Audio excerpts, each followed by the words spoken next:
Welcome back. I'm Cory Bernardi. There's growing pressure on Victorian Premier Daniel Andrews to ease lockdown restrictions. Now, as we know, the state has had one of the hardest and longest lockdowns in the world. These extraordinary measures have infringed freedoms, they've devastated businesses, and they've devastated the local economy and had an impact on the national one too. Now, joining me now is federal Liberal MP for Goldstein, Tim Wilson. Welcome, Tim. Thanks, Cory. Great to be with you. Now, in a previous life, I hope you don't mind me harking back to it, you're on the Human Rights Commission and you were known as the Freedom Commissioner. How does what's happening in Victoria sit with your idea of what a free and open society should be in these unprecedented times? Well, it doesn't sit well at all. Now, we all understand that there's a critical role for making sure the targeted public health measures are taken to protect the public in these difficult times. No one argues against that.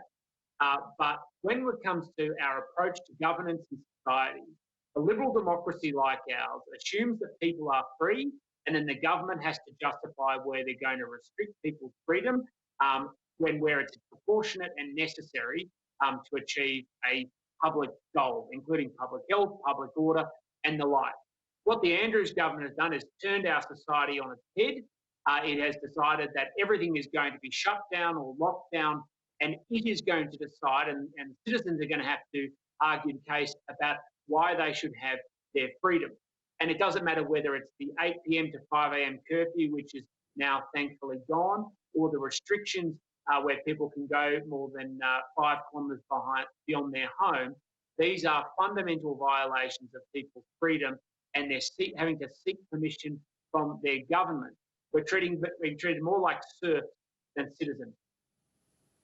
Well, Tim, we do recognise, and you make a good point, so this was an unprecedented pandemic or, I guess, virus, and there had to be an unprecedented policy response to it because no one quite knew where it was heading. But the government, the federal government, to its credit, started to wind back things as soon as it knew what it was now dealing with. The Victorian government seems to have gone the other way. They increased lockdowns. They've come up with the curfew, as you said, where there was no science behind it.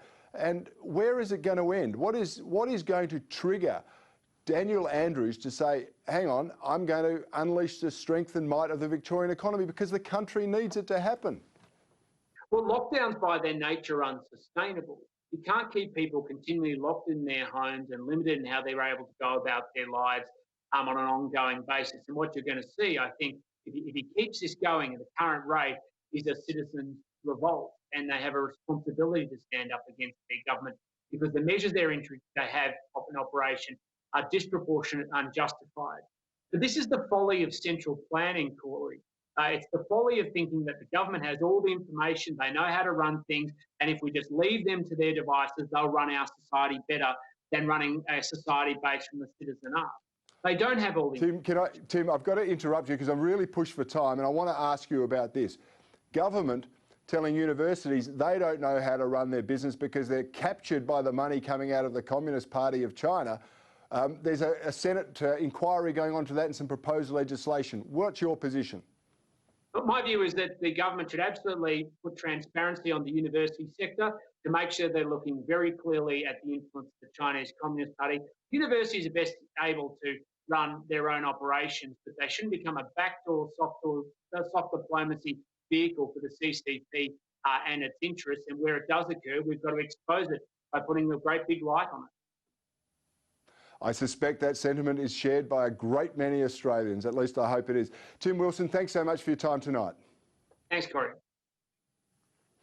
And thanks to you at home.